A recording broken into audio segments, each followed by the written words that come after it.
ہوا خشکی کا منبع اور محور ہے کہ قدرت خشکی کو بڑھا کر گرمی کو پیدا کرتی ہے، گرمی کو بڑھا کر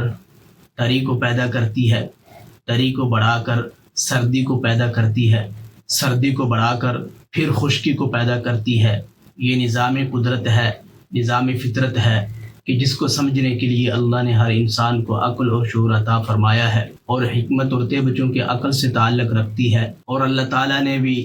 انسان کو عقل کل عطا فرمائی ہے، شعور کل عطا فرمایا ہے۔ اور یہ عقل جو ہے انسان کی، جب انسان عقل سے کام لیتا ہے تو اپنی غذا کو اپنی موافقت میں استعمال کرتا ہے، اور جب انسان کو غذا کا، مزاج کا، چیزوں کے فعل اور انفعال کا پتہ نہیں ہوتا کہ گرمیوں کے اندر اللہ تعالیٰ نے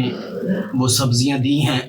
جو صرف گرمی کے موسم میں ہی آتی ہیں، اور گرمی کے موسم میں وہ پھل دیے ہیں جو صرف گرمی کے موسم میں ہی ملتے ہیں۔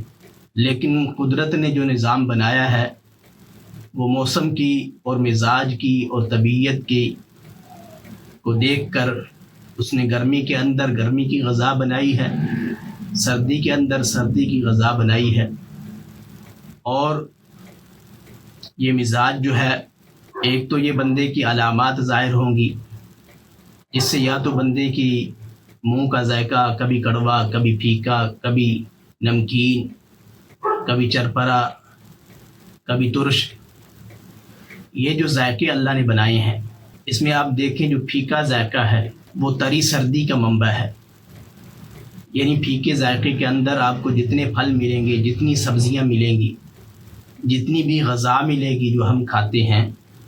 وہ سردی کی ہو یا گرمی کی ہو، وہ تری سردی ہی اس کا مزاج ہے۔ یعنی اس کے اندر تری کا عنصر زیادہ ہے، سردی کا کم ہے، اور یہ تری کا عنصر غالب ہے اور سردی جو ہے مغلوب ہے۔ ایسے ہی جو میٹھے پھل ہیں، میٹھی سبزیاں ہیں جن کے اندر قدرت نے میٹھا رکھا ہے، ان کا مزاج تر گرم ہے، ان کے اندر قدرت نے تری زیادہ رکھی ہے، گرمی دوسرے نمبر پر ہے، یعنی غلبہ تری کا ہے۔ اور اسی طرح نمکین کے اندر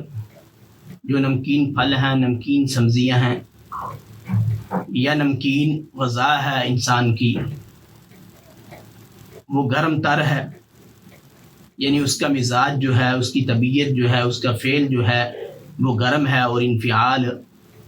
تر ہے۔ یعنی اگر وہ بندہ یہ ذائقوں کے لحاظ سے بھی غذا کھاتا ہے تو اسے پتہ چلتا ہے کہ میں کون سی غذا کھا رہا ہوں اور میرے منہ کا ذائقہ کیا ہے، میری طبیعت کیا چاہتی ہے۔ اب یہ جو طبیعت کیا چاہتی ہے یہ کیسے پتہ چلتا ہے؟ طبیعت بتاتی ہے کہ اس کا مزاج جو ہے وہ سرد ہے، اس کا مزاج گرم ہے، اس کا مزاج تر ہے، اس کا مزاج خشک ہے۔ یہ اس کی طبیعت اس کو بتائے گی، اور اس کی طبیعت جو ہے اس کے مطابق اس کی غذا طلب کرے گی۔ مثال کے طور پہ ایک بندہ وہ بلغمی مریض ہے، وہ تری سردی اس کے جسم کے اندر زیادہ ہے، تو وہ کوشش کرتا ہے کہ میں چٹپٹی غذا کھاؤں، کھٹی میٹھی مسالے دار چیزیں کھاؤں، کیونکہ اس کا دل اور طبیعت چاہتی ہے کہ وہ ایسی غذا کھائے کہ پہلے جو اس کا مزاج ہے اس سے تو وہ اکتا گیا ہے، اب وہ چاہتا ہے کہ اس مزاج کو کسی طریقے سے بدلا جائے، کنورٹ کیا جائے کسی اور مزاج کے اندر۔ تو قدرت اسے بتاتی ہے کہ اب اس کا دل اس سے اگلی غذا کو کرتا ہے جو خشک ہے، اگر تری ہے تو وہ خشک چاہتا ہے، اگر خشک مزاج ہے تو وہ تری والی غذا چاہتا ہے، اور اگر تری والا مزاج ہے تو وہ خشک غذا چاہتا ہے۔ تو اب ہمیں یہ کیسے پتہ چلے گا کہ ہماری غذا جو ہے، ہمارا مزاج کیا ہے، ہماری غذا کیا ہے، اور یہ جو غذا ہم کھا رہے ہیں اس کا ذائقہ کیا ہے، اس کا مزاج کیا ہے؟ اس کے لیے میں نے بتایا جو پھیکی چیزیں ہیں وہ تر سرد ہیں، جو میٹھی چیزیں ہیں وہ تر گرم ہیں، جو نمکین چیزیں ہیں وہ گرم تر ہیں، اور جو ترش چیزیں ہیں جن کا ذائقہ چرپرا ہے وہ گرم خشک ہیں، اور جن کا ذائقہ جو ہے وہ خشک ہے یا تر سرد ہے، جن کا مزاج اور جن کا ذائقہ چرپرا ہے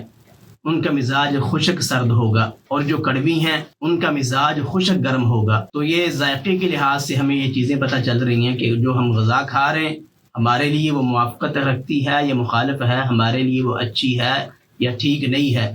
ہمیں وہ سوٹ کرتی ہے یا غذا نہیں سوٹ کرتی۔ یہ ہم چیزوں کے ذائقے سے، ان کے مزاج سے ہمیں پتہ چلے گا کہ ہماری طبیعت کا مزاج کیا ہے اور ہمارے منہ کا ذائقہ کیسا ہے اور ہماری طبیعت کس چیز کو چاہتی ہے۔ ہزار طرح کے کھانے پڑے ہوتے ہیں لیکن بندہ ایک ہی کھانے کو کھائے جاتا ہے، ایک ہی طرح کا پھل کھائے جاتا ہے، ایک ہی طرح کی چیزیں کھائے جاتا ہے، اس لیے کہ اس کی طبیعت کے اندر وہ چیز نہیں ہے، اس کی کمی ہے، اس کی طبیعت کے اندر اس